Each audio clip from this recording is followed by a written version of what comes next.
we've done something that the Department of Justice has failed to do. We have actually sat down and listened, not once, not twice, but on multiple occasions to the survivors. As you saw last week, AG Bondi wouldn't even turn and look at the survivors, let alone allow her DOJ to do their job, which is to investigate. So here we are as the legislative branch doing our jobs and trying to do oversight. Let me tell you, the survivors have said over and over and over, follow the money. That was the one thing that they told us, as well as their attorneys, follow the money. Well, we're following the money. But I'm going to be perfectly honest with you and tell you that we are running into dead ends at this moment. On yesterday, I was asked about this particular deposition and what I anticipated I would hear. As a trained attorney and litigator, once they told me he wasn't taking the fifth, I thought that the record would be full of I don't remembers. I will tell you that once this record comes out, you will see that you most likely will be left with more questions than answers.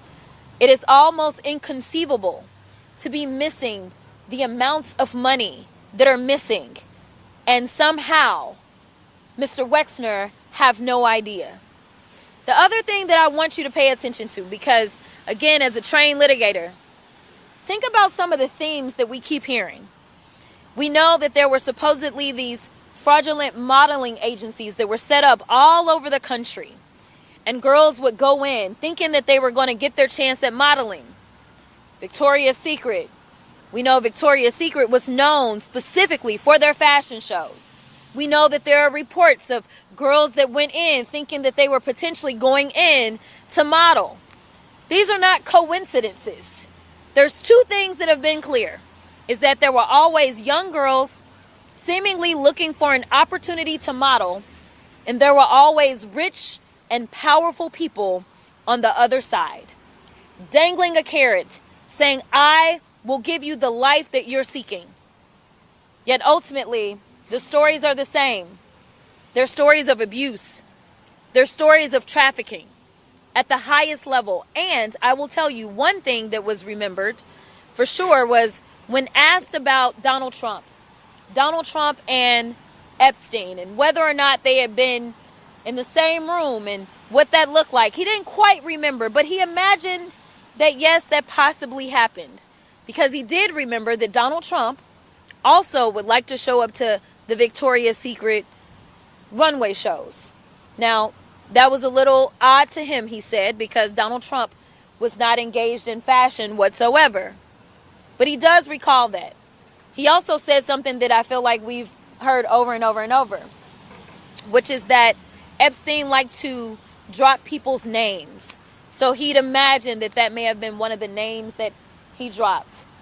Listen, I want the American people, but more specifically, I want the survivors and anyone who is struggling right now to know that we see you, we feel you, and we are fighting for you. We will not stop. If Mr. Wexner is honest about his intentions in helping us, then we're asking him, if he doesn't remember, then go ahead and turn over all of your financial records, because we need to follow the money, because that is exactly what the survivors told us to do. And we know that the Department of Justice is either inadequate or just not interested in doing justice as it relates to this particular scenario. We in America deserve better. We are looking around the country and we're seeing CEOs that are having to leave their own companies. We're seeing people that are having to leave their board positions. We're seeing princes being dethroned. We're seeing all kinds of stuff everywhere except for right here at the highest levels of federal government. Whether we're talking about Donald Trump himself or whether we're talking about Secretary Lutnick, and the list goes on. We deserve better in this country, and we will get it.